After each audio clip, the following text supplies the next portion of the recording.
बिस्मिल्लाहिर्रहमानिर्रहीम। अस्सलाम वालेकुम। जैकब न्यूज़ सां मां आहियां आबिद अली मंगरियो।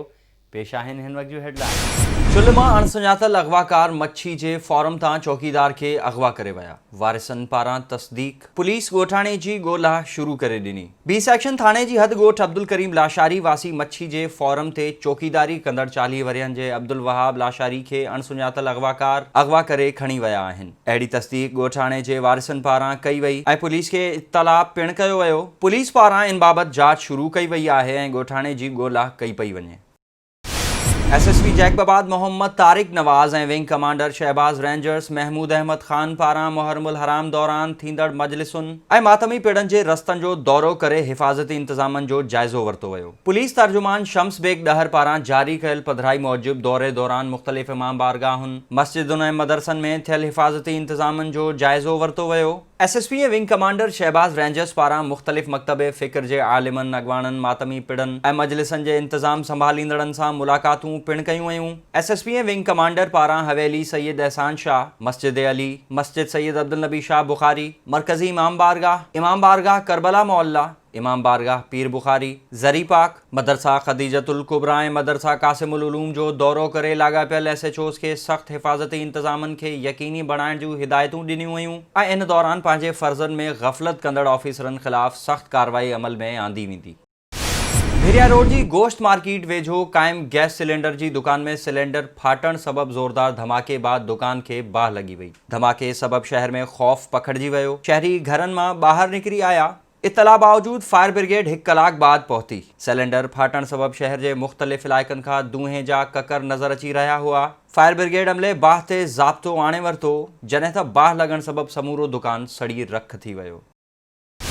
मुहर्रमुल हराम जो चंड बीहंदे ई मटियारी ज़िले जे नंढे वॾे शहरनि में अज़ादारी जो सिलसिलो शुरू। केतिरनि ई इलाइक़नि में मजलिसूं बर्पा कयूं वयूं। शहर जे क़दीमी मंगणहारनि वारे पिड़, हाशमी इमाम बारगाह, जानन शाह बारगाह, ॼामोठनि जे पिड़ समेत नंढनि वॾनि पिड़नि जा अलम पिणु सवार कया विया। मटियारी समेत हाला, भिटशाह, सईदाबाद, उॾेरोलाल स्टेशन, उॾेरोलाल विलेज, पलीजाणी, खैबर, खंडो, अल्लाह ॾिनो सांध, दरियाखान टालपुर, लतड़ियूं ठोड़ा, भाणोट, शाहपुर दरपुर, ताजपुर ऐं सेखाट समेत नंढनि वॾनि इलाइक़नि मां मातमी पिड़ बरामद थियण वारो सिलसिलो शुरू थी वियो आहे।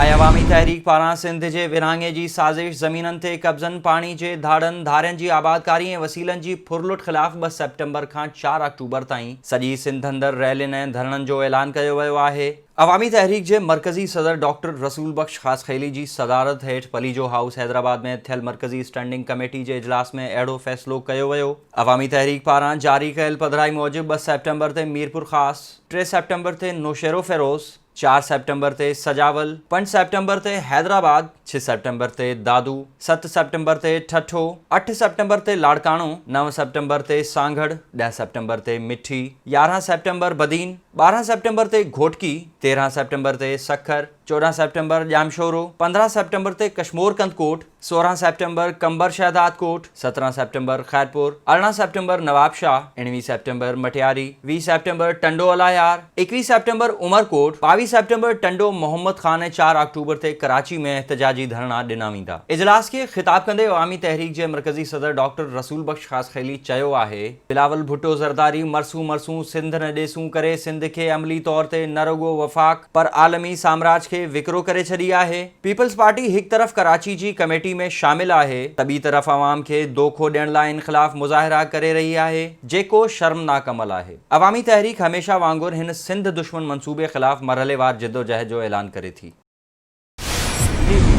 हेडलाइंस वधीक ख़बरुनि ऐं अपडेट्स लाइ विज़िट कयो असांजी वेबसाइट www.jacobnewsht.com ऐं फेसबुक ते फॉलो कयो। ॾिसंदा रहो जैकब न्यूज़, ख़बर खां हक़ीक़त ताईं।